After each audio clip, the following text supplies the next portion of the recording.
Hello, hello, hello. I am Gapwin here with all your Mac Gaming news, reviews, and gameplay. Today we are having this week's news, well this week and last week because I have to wait a week between. Not a huge amount of news this week or for next week that I can find. Everyone seems distracted by the new console launches for anything that interesting to be happening outside of that. So last week, anybody who follows me is now keenly aware that the Humble Store has now opened a daily sales area and a outright store. Anybody who's not familiar, the Humble Bundle is a pay-what-you-want game bundle where they donate a large portion of that to charity. The organization has now opened a normal game store in which they've been having very good sales that turn over every day, and then 10% of the proceeds from that are going to charity.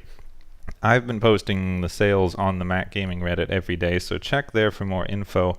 I'm really liking the service. You get some really good deals there, and they already have quite a few really awesome games there, so I'll put a link in the description for you to go check that out yourself. Next up, some new information on the WoW player housing. Now, last week I reported that at BlizzCon they announced that player housing was finally coming to World of Warcraft. Got some new information on that. You'll have your player garrison, and then you will have buildings that improve your out-of-questing skills, like your player job. You can also have followers at your garrison. The followers are recruited from around the land, and then you can send them on missions that level them up and get you loot while you are not questing yourself. So the more you level them up, the better loot you get, and the more missions you can send them on, which gets you more loot. So it's like a nice little extra kind of mini game for you to do. Get some loot for your main character or secondary character. Buildings are built by you, and they have findable blueprints in quests, so it's another layer of loot that you can get. You'll get quests and things that will unlock blueprints for your house, or you can just find them as random loot drops. Also, last week, Star Trek Online now has a Mac open beta. Kind of interesting game. It's now free to play. Originally was not, went free to play some time ago. This is the new Mac open beta. Works pretty well on the Mac. I must say I haven't noticed any drops or anything, but I think the servers are pretty empty. It's not that great of a game. I am a hardcore Trekkie, and I was having a lot of fun looking at all the horribly placed Star Trek references that they have in the game. The gameplay itself is very lackluster, and while I'm still having a teeny bit of fun with it, I can see it getting old incredibly fast. So maybe check it out if you want to see it, if you're curious about it, but don't expect that great of a game. Baldurs Gate 2 Enhanced Edition released last Friday as of recording. Very interesting that they're coming out with these. I'm very glad they're bringing back some of these old games, especially for the new Mac systems, because Baldur's Gate is so hard to find. I love Baldur's Gate 2, still one of my favorite RPGs ever.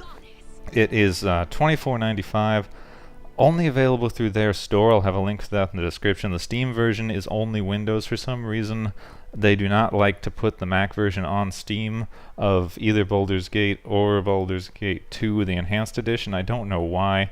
Also, some people are experiencing problems with the installer not working. Doesn't seem to be affecting everyone, but maybe if you're worried about that, just wait a little bit for them to fix that. So far, no word on when they're going to, but I'm sure it will be fixed eventually. Finally, next week, EVE Online gets a new expansion.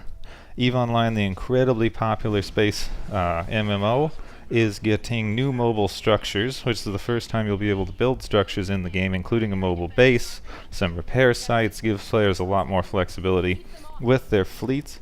Ghost sites, which are pirate bases that you can invade for rewards and some of the new content.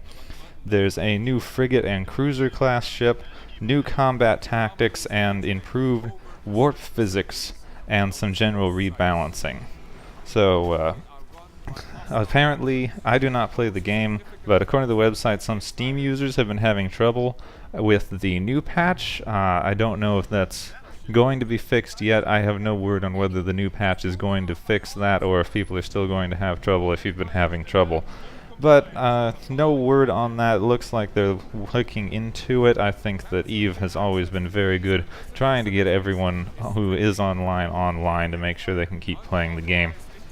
Really, that is it. It's a fairly light news week. I think because the consoles came out, but keep checking back for more. I will post here every time there's anything interesting. Weekly news show. Anytime there's breaking news, I will have something up. Check the Mac Gaming Reddit for any updates or the Humble sales. I'm on there pretty much every day. I am Gepwin. Thank you for watching. Please like, subscribe. If you really like it, you can share around, do all those fun YouTube things, mess around with the comments if you can get those things working. Thanks for watching so much, and I will see you soon.